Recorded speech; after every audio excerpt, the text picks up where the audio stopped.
தாய்ப்பால் குடுக்கறதுனால அழகு குறைஞ்சிரும் அப்படிங்கிறது வந்து ஒரு விதமான மித்து. ஏன்னு பார்த்தீங்கன்னா, ஃபேக்ட் என்னன்னு நான் சொல்றேன்.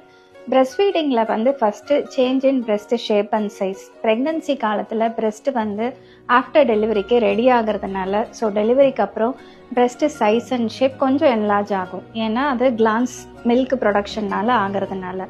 ஸோ இன்ஃபேக்ட் பிரஸ்ட் ஃபீடிங் மதர்ஸ்க்கும் நான் பிரஸ்ட் ஃபீடிங் மதர்ஸ்க்கும் இந்த சாகிங் இருக்கிறது நார்மல் தான். ஸோ பிரஸ்ட் ஃபீடிங்னால சாகிங் ஆகும்னு அப்படின்னு இல்லை. அடுத்த மித்து என்னன்னு பார்த்தீங்கன்னா, பிரஸ்ட் ஃபீட் பண்ணுறதுனால எனக்கு வந்து ஃபேஸில் க்ளோ குறைஞ்சிச்சு, ஒரு மாதிரி ஓல்டு லுக்கு வந்துருச்சு, டார்க் சர்க்கிள் வந்துருச்சு அப்படின்னு சொல்லுவாங்க. பட் இது எதனால் நடக்குதுன்னு பார்த்தீங்கன்னா, ப்ராப்பராக வந்து அவங்க டயட் எடுக்கிறது இல்லை, ஸ்லீப் டிப்ரிவேஷன், பாப்பாவை பார்த்துக்கிட்டே இருக்கிறதுனால தூக்கமின்மையினால அப்படி வருது. அடுத்தது என்ன மித்து பார்த்தீங்கன்னா, தாய்ப்பால் கொடுக்கறதுனால ரொம்ப குண்டாயிரும்னு ஒருத்தர் யோசிக்கிறாங்க, ரொம்ப ஒல்லியாயிடுமோ அப்படின்னு யோசிக்கிறாங்க. பட் ஃபேக்ட் என்னன்னு பார்த்தீங்கன்னா, இன்ஃபேக்ட் தாய்ப்பால் கொடுக்கறதுனால நமக்கு எக்ஸ்ட்ரா கேலரி பர்ன் தான் ஆகுது. Around 300 to 400 kilo calories per day.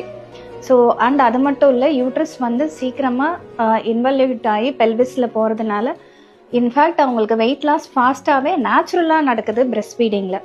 அப்புறம் பார்த்தீங்கன்னா, பிரஸ்ட் ஃபீடிங்கில் ஹேர் ஃபால் ரொம்ப இருக்குது அப்படி சொல்லுவாங்க. ஹேர் ஃபால்ன்றது டெலிவரி ஆகிட்டு போஸ்ட்மார்ட்டம் நடக்கிற ஒரு நார்மலான விஷயம். அது ஒரு 6 மந்த்ஸ்க்கு மேலே தானாகவே நமக்கு ஹேர் க்ரோத் வர வாய்ப்பு இருக்குது. ஸோ நல்ல டயட்டு, நல்ல ஸ்லீப் பேட்டர்ன் இருந்தாவே போகிறோம். ஸோ பிரஸ்ட் ஃபீடிங்னால இருக்கிற நன்மைகள்னு பார்த்தா அது நிறையவே சொல்லலாம். முக்கியமான விஷயம், அது பிரஸ்ட் கேன்சர் வராமல் ப்ரிவென்ட் பண்ணும், ஓவரி கேன்சர் வராமல் ப்ரிவென்ட் பண்ணும், பேபியோட எமோஷனல் பாண்டிங் நிறைய இன்க்ரீஸ் பண்ணும். ஸோ பிரஸ்ட் ஃபீடிங் வந்து it gives confidence to the மதரை ஒழிய it doesn't decrease beauty at all.